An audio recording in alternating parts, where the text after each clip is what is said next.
semua guna meningkatkan wawasan kita tentang materi kondisional, bikondisional, converse, inverse, dan kontraposisi, serta kesepakatan penggunaan kata hubung. Kami bersama teman-teman kami yang hebat lainnya dari kelompok 3 akan membahas masalah ini agar teman-teman sekalian bisa paham lebih dalam. Kami buat untuk memenuhi tugas mata kuliah pengantar dasar matematika yang diampu oleh Bapak Fernanda Pradana Putra MPD. Semoga video ini bermanfaat dan dapat mendapatkan nilai yang memuaskan.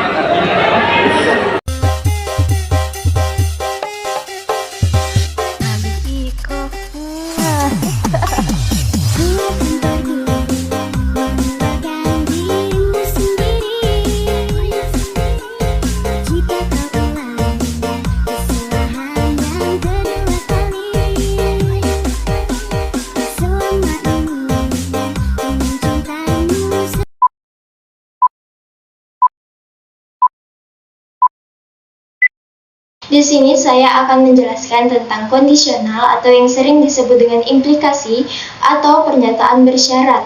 Kita misalkan ada dua pernyataan, sebut saja pernyataan P dan pernyataan Q. Pernyataan P dan pernyataan Q ini dapat dibentuk menjadi suatu pernyataan baru, yaitu jika P maka Q. Pernyataan seperti inilah yang disebut dengan pernyataan bersyarat atau kondisional. Secara simbolik, pernyataan bersyarat ini dapat kita tulis sebagai berikut. Nah, kita misalkan nih, P merupakan pernyataan yang berbunyi A bilangan real, dan Q merupakan pernyataan yang berbunyi kuadrat A tidak negatif.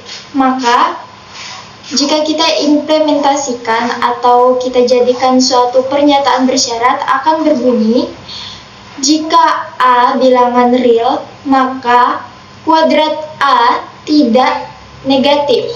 Nah, pernyataan bersyarat ini juga dapat kita nyatakan dengan berbagai cara. Dapat kita baca dengan beberapa pilihan, yaitu ada 1, jika P maka Q, dan 2, bilangan A bilangan real mengimplementasikan kuadrat A tidak negatif. Sehingga pernyataan seperti ini dapat kita baca dengan cara 1, jika P maka Q, 2, P mengimplementasikan Q, 3, P syarat cukup untuk Q, 4, P hanya jika Q, 5, Q jika P, 6, Q asal saja P, dan 7, Q syarat perlu untuk P. Sekian pembahasan untuk kondisional atau implementasi atau kalimat pernyataan bersyarat. Baik, selanjutnya saya akan memaparkan materi bikondisional. Bikondisional atau yang sering kita kenal sebagai biimplikasi adalah logika matematika yang ditandai dengan suatu pernyataan P dan Q digabungkan dengan menggunakan kata jika dan hanya jika, maka disebut biimplikasi yang dinotasikan dengan tanda sebagai berikut. Selanjutnya, saya akan menampilkan tabel kebenaran biimplikasi. Nah, teman-teman, jadi ini adalah tabel kebenaran biimplikasi. Bisa kita lihat bahwa dalam tabel ini terdapat pernyataan P dan Q, di mana P adalah pernyataan pertama dan Q adalah pernyataan kedua. Maka, pada tabel pertama bisa kita definisikan bahwa apabila P-nya benar, Q-nya benar, maka P jika dan hanya jika Q-nya benar. Kedua, apabila P-nya benar, Q-nya salah, maka P jika dan hanya jika Q salah. Ketiga, jika P salah, Q benar, P jika dan hanya jika Q salah. Dan terakhir, jika P-nya salah, Q-nya salah, P jika dan hanya jika Q benar. Sebagai contoh, ayah mendapatkan gaji jika dan hanya jika ayah bekerja. Maksudnya, Jika ayah mendapatkan gaji, maka ayah bekerja. Dan jika ayah telah bekerja, maka ayah mendapatkan gaji. Sebaliknya, jika ayah tidak mendapatkan gaji, maka ayah sedang tidak bekerja. Ayah tidak mendapatkan gaji. Selanjutnya adalah converse. Converse adalah pernyataan yang diperoleh dengan membalikkan implikasi. Sederhananya, converse adalah kebalikan dari implikasi. Misalnya, suatu implikasi memiliki rumus P implikasi Q, maka converse-nya adalah kebalikannya, yaitu Q implikasi P. Contoh implikasi, jika Bagas rajin baca buku, maka Bagas cerdas. Converse-nya, jika Bagas cerdas, maka Bagas rajin baca buku. Negasi dari pernyataan implikasi. Nah, rumus inverse ini ada dua. Yang pertama, rumus inverse-nya yaitu P implikasi dari Q. Yang kedua yaitu converse-nya negasi P implikasi dari Q. Nah, contohnya nih, contoh implikasinya yaitu Najwa Shihab rajin membaca. Maka dari itu Najwa Shihab pintar. Nah, inverse dari implikasi tersebut yaitu Najwa Shihab. Jika Najwa Shihab tidak rajin membaca, maka Najwa Shihab tidak pintar. Itu. Materi selanjutnya yaitu kontraposisi. Kontraposisi adalah kebalikan dan negasi dari implikasi. Artinya, pernyataan implikasi dibalik dan dinegasikan oleh kontraposisi.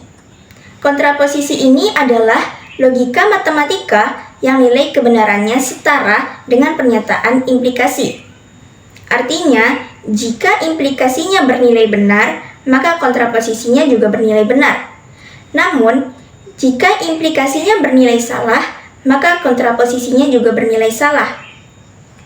Jika suatu implikasi berupa jika P maka Q, maka kontraposisinya adalah kebalikan dan negasinya, yaitu jika negasi Q, maka negasi P.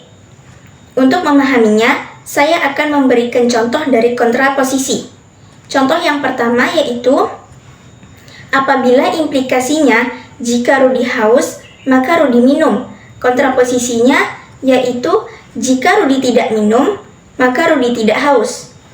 Contoh kontraposisi kedua yaitu, apabila implikasinya jika jalanan basah, maka semalam turun hujan. Kontraposisi dari implikasi tersebut adalah, jika semalam tidak turun hujan, maka jalanan tidak basah. Materi yang terakhir yaitu kesepakatan penggunaan kata hubung. Dalam kehidupan sehari-hari, sering dijumpai kalimat yang menggunakan kata hubung lebih dari satu. Misalkan, jika hari ini hujan atau saya memakai mantel, maka saya tidak terlambat. Kalimat di atas ada yang menafsirkan hari ini hujan atau jika saya memakai mantel maka saya tidak terlambat, atau hari ini hujan atau saya memakai mantel maka saya tidak terlambat. Untuk menghindari salah tafsir dari kalimat yang menggunakan lebih dari satu kata hubung, maka perlu disepakati adanya urutan pengerjaan atau urutan kuat ikat. Di samping itu, jika penulisan pernyataan dilakukan secara simbolis, akan diperlukan penggunaan tanda kurung. Sedangkan untuk efisiensi penggunaan tanda kurung tersebut, urutan kuat ikat ini menjadi salah satu alasannya. Kesepakatan yang digunakan adalah yang pertama negasi, yang kedua konjungsi atau disjungsi, yang ketiga implikasi, dan yang terakhir yaitu biimplikasi. Berdasarkan kesepakatan di atas, maka berikut contohnya.